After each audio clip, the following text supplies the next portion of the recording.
Kat Holmes, on the fencing side here, a lot of athletes, they don't change anything going into an Olympic year. What changes, if anything, are you doing in fencing now that the Olympics are just ahead? Yeah, so for those, I guess, who don't know, I finished my junior year at Princeton a year and a half ago, and now I'm taking 2 years off. I kind of made that decision. Princeton won't let you take a half year, so it's either a year or 2 years, and I opted for the 2.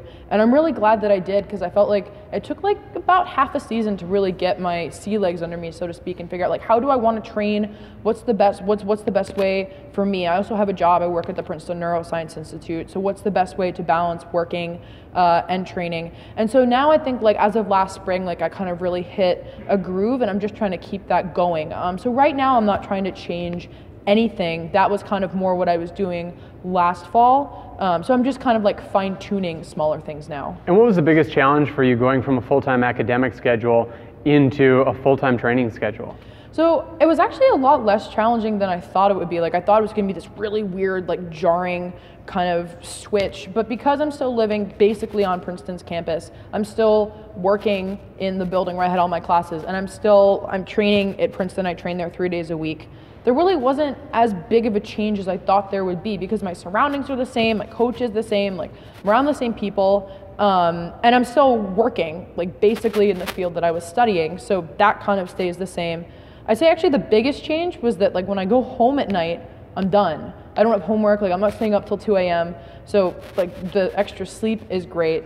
But then the other side of that coin is I have more free time, and like, I'm really glad I have a job so that I'm not just focusing on fencing. Like, I'm not constantly being like, oh my God, like, what's gonna happen if? Like, I try to, like, stay away from the if what thoughts. And on the training side specifically, what type of drills do you try to incorporate into your week, be it at Princeton or here at the AC? Yeah. So it depends on what point in the season. So, like, before the Richmond NAC, for like 5-6 weeks, I was doing a lot of, like, preseason stuff, which basically meant a lot of defying gravity, like different types of jumping and skipping and hopping and a lot of plyometrics, and running, a lot of plyo, a lot of conditioning. I do abs every day. I have like a different sets, so like try to work out all the different abdominal muscles, because they tell you that just planking isn't good. As a fencer, of course, you know the issues with imbalance. Yeah, exactly. So trying to balance everything out. And then in the preseason, I lifted 4 times a week. Now I do like a more modified strengthening program. And were those lifts like Olympic lifts? Are they auxiliary muscles? What are you focusing on? Mainly upper body is what I focus on, because I feel like I do so much. I do footwork every day, like an hour of footwork a day.